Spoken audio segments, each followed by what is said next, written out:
तेणु मोर संपद कार्य ना मोर छोट छोट पादर तीन पाद भूमि मत दियो। हाँ ये कोई मात्र मो जीवन अधिके किबा प्रयोजन मु तो जने मोर अधिक कौन आवश्यक हम।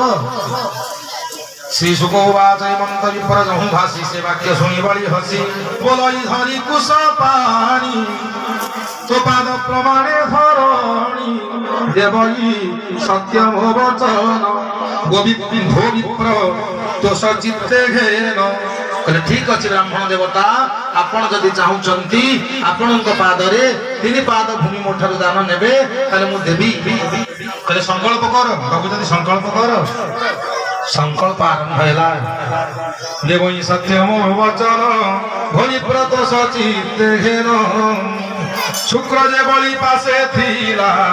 दानर निर्णय जानिला। शुक्राचार्य थिले बलिंकर पाखरे दानर निर्णय हो गला निश्चित दान देवे एक कथा जानी पारी शुक्राचार्य आसी बारण कले कहले रही जा कहा को दान दउछु स्वयं भगवान आसीचंती ए विष्णु बोली जानी पारी बोली की कहे आग भरी शुक्रवाच शुक्राचार्य कहउचंती कहले सुनो हे विरोचन सुत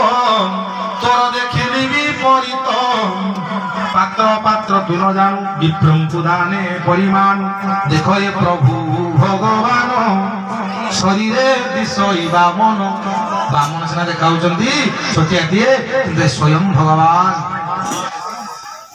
विबुद्ध कुल रक्षा कार्य जन्मिले कश्यप वीर्ये विबुद्ध कुल कहले देवता कुल को रक्षा करिवा पाई देवता मान कार्य को साधन करिवा पाई ये कश्यपंकर वीर्य अदिति मान गर्भरु जन्म होइछंती जन्मिले कश्यप।